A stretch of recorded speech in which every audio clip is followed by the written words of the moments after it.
So today is going to be a bit of a different video. Normally we talk about The Promised Neverland Season 2 today, but obviously it's a clip show, so don't have much to say about a clip show. So I decided instead we'll just do a Q&A, and that I would ask you guys on Twitter and on YouTube to submit some questions, and I would answer them in a video. And I think I might do that more often. I think I might do just like bonus videos to sort of interact with you guys more. Maybe not even just Q&As. Maybe bring back the rating videos, like rate my husbando, rate my waifu, rate my ship, like stuff like that. Like that might be fun. Just maybe like some more just community stuff, like just as bonus videos. I don't know. And before anybody asks, yes, I'm going to continue covering The Promised Neverland weekly. Yes, I tried to read the manga. No, I didn't like it. Because, again, like, it's not that I didn't like the story itself. I did. It's just if you were at the Twitch stream where we did do the, where we did actually try to read it with you guys live, you could just see my enthusiasm wasn't there. I just don't like manga. It's just not my thing. If you do, awesome. I'm happy for you. But I'm basically just gonna stick with the anime, so it'd be like that when it be like that. But without further ado, let's go ahead and dig into these questions. And before anybody freaks out about the thumbnail, no, I'm not starting drama. You'll see what I mean. The first question comes to us from Shonen OG, asking, what change would you like to see most in the anime and manga community? To me, the biggest thing immediately off the bat, I would say, is less toxicity. And that is obviously going to be difficult. When it comes to any fan community, there's always toxic fans. You know, it's always going to be that way. And when I say toxic, I want to stress that I mean toxic on both sides here. I don't just mean like the trolls who just show up to, like, you know, talk trash to you and all that stuff, like without really having any like actual thing of importance to say. You know, like the people who are just like, that show trash, your opinion trash. Like, you know what I mean? Like that stupidity. But I also mean antis as well. You know what I mean? I mean less toxicity on both sides. Like, stop going to people who are clearly enjoying something and ruining that for them. That's pretty much what I mean. Like, I don't care, like, where you fall politically. I don't care what you think you're doing. I mean less toxicity everywhere. Whether you're just being a troll or whether you think you're doing something good, which antis seem to think they're doing something good, if it doesn't bother you and you see somebody else enjoying it, just let them enjoy it. As an example, on my own Twitter, I might say something like, insert show is trash, right? Like, just whatever show, right? Like, blank show is trash, right? Then, like, you know, you might have an opinion on that, but that's my Twitter, right? Like, that's where I can voice my opinion. But if somebody else was like, man, this show is great, I'm not going to then comment to them, nah, that show trash. That show is trash and you should feel like trash. No, let people like things. You know what I mean? Like, there's a world of difference between saying that you don't like something in your own space versus you going into someone else's space and berating them for liking that thing. Whether you have concrete reasons to do so or not, and especially do not insult someone because they like a thing that you don't. If it's not hurting people, like, and I mean like really hurting people, let people do whatever the hell they want. Like, if it's not hurting anybody and you know that you're going out of your way to find this stuff, then don't be a jerk. Let people like things. To spin it into AniTube and like the reason for the thumbnail, another big thing is I would really appreciate it if seasonal anime content creators were treated with the same respect that the rest of AniTube seems to be treated with. And this is like, again, I'm not starting drama here. It's just, I feel like a lot of the time, seasonal anime creators, like, say, like myself, Chibi, we don't really get the same brush that gets painted over the rest of AniTube. And I get it, right? Like, I'm not saying that my content is anywhere near close to a lot of, like, the other big creators, right? Like, I wouldn't say my content is anywhere near similar or like as well produced as videos like, say, like Eye Patch Wolf, right? Like, obviously, like, I laughed because that's such a joke, right? But at the same time, it's disappointing to see other content creators like being pushed as like a set above and sort of being like separating the AniTube community. Like, I noticed, like, there's pockets, right? Like, there's AniTube, and then there's seasonal anime YouTubers, and then there's anime reaction channels, right? But, like, there's, like, these 3 quadrants that feel so separated from each other. And it's like, no, it's all AniTube. It's just, like, I don't really get the separation. And honestly, like, again, I've heard this a few times. Like, people are like, oh, I like, and I'm gonna be a little personal here. It genuinely kind of hurts my feelings a bit. Like, I'm not gonna lie, like, nobody has ever said it to be mean, right? No one's ever been like, oh, I like him, but, like, because I've seen, like whenever, people make, like, those AniTube tier lists, right?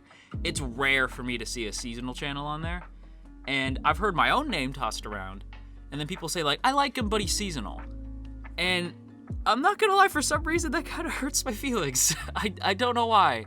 It just kind of does. The only other thing I could think of when it comes to, like, the anime community, in terms of AniTube, is I think we need to stop judging people's taste. Like, I've noticed, like, a lot of AniTubers will judge each other based on the shows they watch, and that's kind of got to stop, right? Like, I get judged hard for liking, like, BL stories or enjoying something like Sword Art Online, right? Like, I get judged for having, I guess, like, I don't know, just shit taste by other AniTubers, even if they won't say it out loud. You know what I mean? Like, I think it's a little disheartening when it's just like, dude, I would never go to you and talk about shows that you dislike.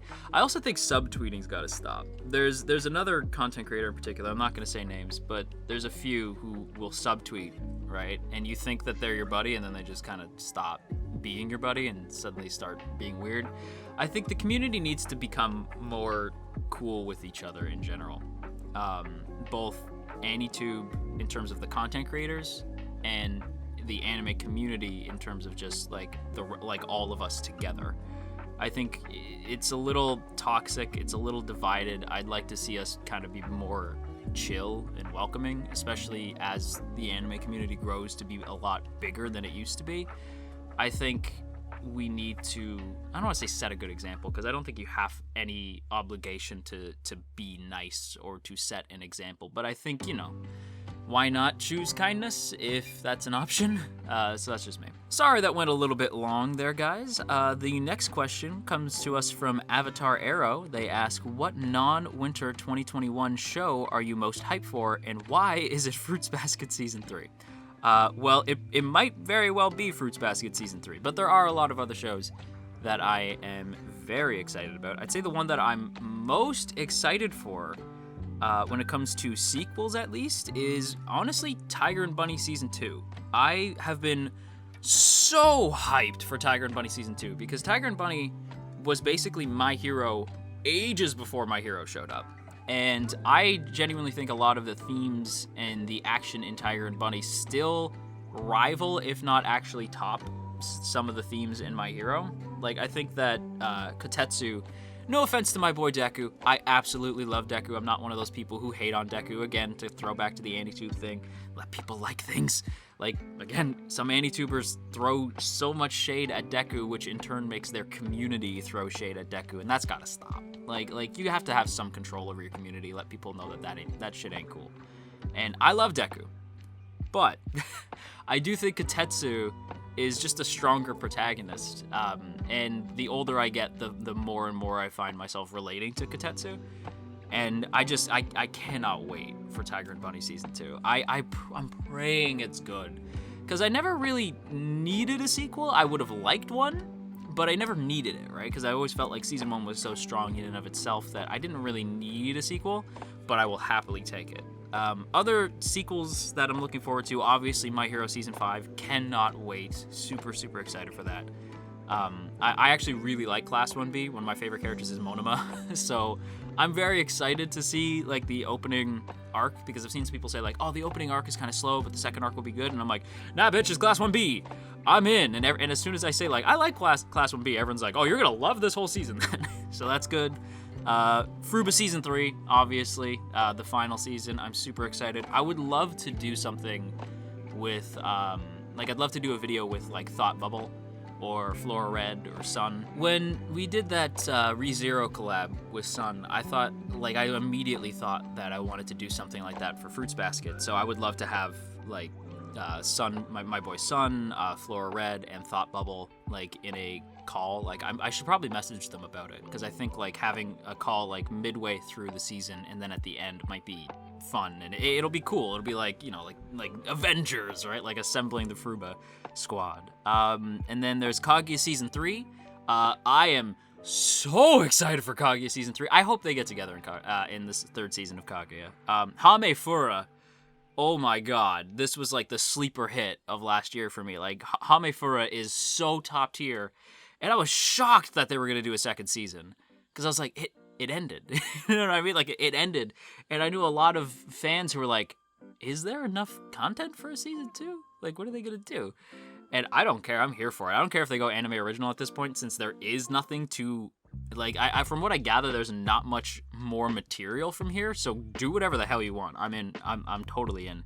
When it comes to like new shows, I'm kind of like a little less hype for some of these, but I'm also equally as hype on certain ones. The ones I'm thinking of off the top of my head, Tokyo Revengers, Record of Ragnarok. Those are the two that I've heard the most buzz for. Like, people are really hyped up for Revengers and Ragnarok. For me, the biggest one when it comes to like new shows that I'm really excited for, Godzilla SP. Godzilla SP is gonna be so sick. I'm like a lifelong Godzilla fan, so I am so hyped. Jet Jaguar is like one of the main kaiju. Well, he's not a kaiju. He's like a robot man, but like he's like in it, right? It's like, if you don't know, Jet Jaguar is like, he was created by like a kid and put into a Godzilla movie. Jet Jaguar is hilarious. He has his own theme song. You should Google it. And then the other two that I'm cautiously optimistic about is Uzumaki and Akira. Akira, I'm so excited for, because again, you guys know me, I'm not a manga fan, but I love the movie. Like, I love that movie. So I was like, you're gonna flesh it out and do like the manga story from what I gather, the manga story goes like insane. Like, it goes like way deeper. So if you're gonna do that, I'm in, man. I'm in. And the next question comes to us from Dylan Kriker. They ask, how often do you find yourself watching some shows just for the sake of content rather than more personal enjoyment? Or do you watch what you personally enjoy and content just comes naturally from that? Good question. I would say that I don't watch anything that I don't like. If I start to dislike something, I will drop it. At the very least, I have to find it interesting, right? Like, you guys know that I'm not really vibing too much with this season of Neverland, but I'm still interested in it. So I'm not going to be one of those channels who's just like, whose sole purpose is to just watch something to bash it every week. Like, that's so stupid, right? Like, I'm going to try my best to find positivity in something that I think might not be perfect. And Neverland is certainly not perfect. Neverland Season 2, I should say, is definitely not perfect. So I am going to still try to find positivity in it, but if it gets to a point where the negatives outweigh the positives for me, then yeah, I would just drop it. And with Nana, this was like the first instance where I almost tried that, because I really wasn't digging the show, so I tried to view it from a point of view where maybe it's so bad it's good, and that was sort of like the angle I tried to tackle it in. That way I can still enjoy it while still covering it. And yeah, people were like, how dare you? Nana is the greatest thing ever. Meanwhile, it's the most edgy, hot topic trash I have ever seen. Like, Nana is hilarious in how much the plot is like contrived. I just thought Nana was like the trashiest thing. If you like Nana, by all means, that's fine. Like Nana.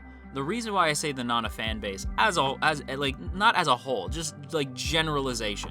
A lot of like, cause there's people who came out of the Nana fandom who became fans of the channel, and I really appreciate that. Like, people who still watch my videos, and I really appreciate that if you stuck around.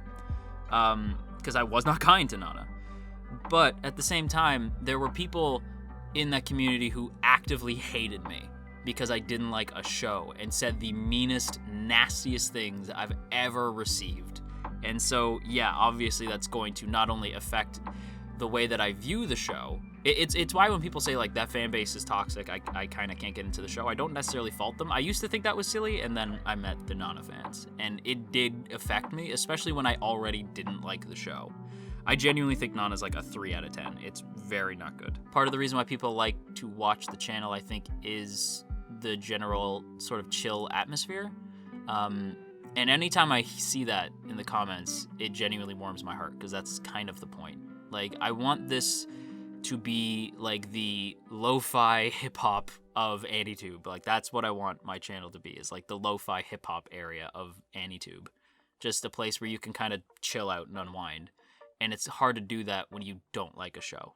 You know what I mean? Like, if you're not enjoying a show, it's very hard to be chill and laid back and positive, you know? So if I don't like something, I won't cover it. Next question comes to us from Suika, and they ask, what is your favorite OP from this season? Easily down to 2. Like, I would say, like, there's 2 OPs this season that I just vibe with heavy. And the first one is obviously Jujutsu Kaisen's second opening. I love it. Super good. I will say it definitely does, like, spoil some of the events of the arc, but I do not care, because it's just that good. The song's great. The visuals are super stunning. I think it's ED this season as well. Kaisen's ED. As much as oh my god, I love Lost in Paradise, it didn't really gel with the episodes that it was with. You know what I mean? Because it'd be like, no, something horrible and sad just happened. Da-da-da-da. It just didn't vibe at all, right? Because I'm just like, suddenly I'm like grooving, and I'm like, no, I'm supposed to be sad. Like, you know what I mean? It didn't really click. Whereas like this ED, I think, just beautifully segues into like every episode just ends and it segues very nicely into the ED now. But Jujutsu Kaisen's OP, it definitely hits just as hard as OP1 did. In fact, I'm almost growing to a point where I kind of like OP2 a little bit more. But then again, OP1 had all the stuff with Junpei in it, so I think that was really good too, because it's emotional. But yeah, OP2 I think is super solid. But the other OP this season that I think is really good is Skate the Infinity's OP. I thought Skate the Infinity still has a super strong OP that rivals, in my opinion, one of the best OPs of the whole season, that being Jujutsu Kaisen's second opening. And I think, yeah, Skate and Kaisen, to me, are kind of neck and neck for best OP. As well as just one of the shows that I'm, like, the most engaged with. And by the way, I am going to be doing reactions for Skate. I already have 2 reactions, I believe, up on the second channel. Go watch the second channel. Like, I'm linking it in the cards from now on, just because people have said, like, do you have a second channel? Where? I'm like, oh my god. Like, it's in the channel's page, it's in the description, and I'm gonna be putting in the cards. So hopefully we can get people over there.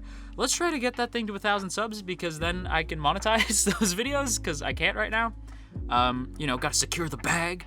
But yeah, I'm gonna be doing reactions and stuff over on the second channel, maybe some gameplay stuff here and there for fighting games, because y'all know I like me some fighting games. But yeah. Next question comes to us from Hypnotic Girl. They ask, are you content with the channel at the moment? If not, what changes would you consider? I am very content with the channel right now. That is a big yes. There are no changes I would make right now. I am very happy with the channel as it is. It's funny, because last season, like autumn 2020, if you just weren't watching the channel for that time, you won't really have noticed any changes at all. But if you were with me through autumn 2020, you'll know that there were huge changes. We went from like the slideshow-esque type of vibe that we usually have, this sort of like chill, just slideshow vibe. Then we went to game footage, which I thought was fun, yet everybody hated. So we went from, yeah, the slideshow to the game footage. Then I became a VTuber in that time. And I still am on Twitch and on here. I'm still your favorite and, to my knowledge, first seasonal Annie VTuber. But there are other Annie VTubers out there. It's just, I believe I was the first seasonal Annie VTuber. I don't super remember. But anyway, it's it's just funny that there's this whole gap of time where like the whole content on the channel was like radically changing, and then basically went back to the way it was, but with those little like bumpers where and by bumper I just mean like you'll suddenly see me show up on screen, your favorite zombie boy, telling you to subscribe, you know, like with those like sub jokes. So like, yeah, like I think that's the only thing that's really changed. If you didn't see any of the content in Autumn, you would have just you wouldn't have noticed, right? Like I think the Fruits Basket fans won't really notice that anything has changed, right? Like they're just gonna come in and be like, oh, he's like a zombie now, that's kind of cool. Like that's gonna be like the only thing, and it only happens briefly for like 6 seconds of video. It's just funny to me that even happened. But yeah, now I'm very content with where we are. Next question comes to us from the wonderful Diana Zed. You should definitely go check out Diana's channel, by the way. She does top tier reactions. They ask, when did you get into BL, and when did you realize that you liked shipping male characters in anime? I would say that I got into watching BL shows like relatively recently. I shouldn't say like recently, it was like a few years ago, but recently in terms of like my time shipping male characters, you know what I mean? Like it wasn't until a little bit later that I was like, maybe I should watch the actual shows where there's like actual gay romance instead of just the ones in my head. But honestly, fanon is so much better. Fanon, my headcanons for characters, I often have way more fun with than like the actual canon romances in most shows. That said, a lot of BL lately I thought has been really good. I've been going back and watching stuff that I missed, you know, like in my youth. As an example, I went back and watched Junjo Romantica. I quite liked it. I didn't finish covering it on the channel. I might probably just watch it on the second channel at some point as like reactions. But yeah, I quite like Junjo Romantica. I enjoyed that. It's definitely a bit squicky nowadays, but I didn't really watch it with like the nowadays lens. I was just like, this came out in an era where a lot of this shit was just kind of dismissed. So it's like, alright, whatever. But it's still, like, I still thought Junjo was an interesting show, and I really love Nawaki as a character, so I liked them a lot. And then I think the most recent BL that, like, kind of just blew my hair back was Given. Was really good. I really liked Given a lot. Especially the movie. I thought the movie was super good. But when it comes to shipping male characters in anime, it's pretty much been anything after Kingdom Hearts 2. Why Kingdom Hearts 2, JoJo? Well, I will tell you. Everything after Kingdom Hearts 2, because Kingdom Hearts 2 was like my Fudanshi awakening. If you don't know what a Fudanshi is, it's just the male Fujoshi. So my Fudanshi awakening happened because of two things. One, Kingdom Hearts 2, and two, DeviantArt. Oh god.